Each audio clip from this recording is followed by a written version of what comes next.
listen as he goes on to unpack this and see if you see the inconsistencies here.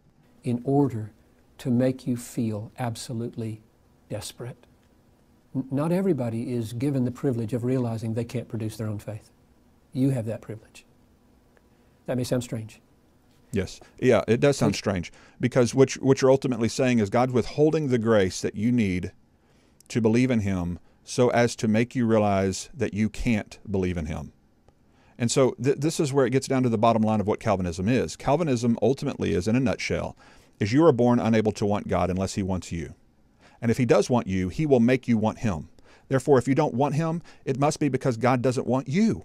That's the natural conclusion of the Calvinistic worldview. And again, I know Calvinists wouldn't put it that way, and they don't want to say it that way, but what's wrong about what I just said? What's inaccurate about what I just said? Is it that you don't believe that you're born unable to want God? Because that's what total inability teaches. So that's accurate. You're born unable to want God unless he wants you. That's unconditional election. God unconditionally chose to want you to be saved, and either he did or he didn't. Okay, so unless God wants you, that's accurate of Calvinism, of the 5 points, is it not? What have I misstated so far?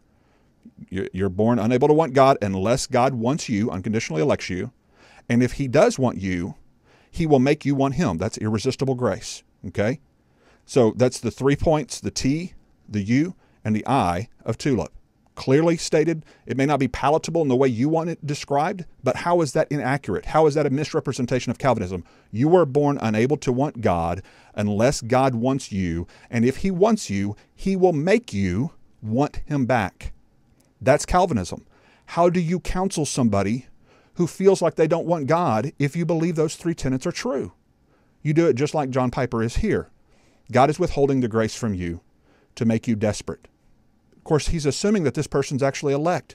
Maybe this person is a reprobate that's responding to the sheer fact of the realization that they're reprobate. And how would you know whether that person's really reprobate or not? There's no way for you to be able to consistently counsel this person, at least in a genuine way. You would have to say to them, I think if you're being completely genuine, if God really wants you, he'll make you want him back.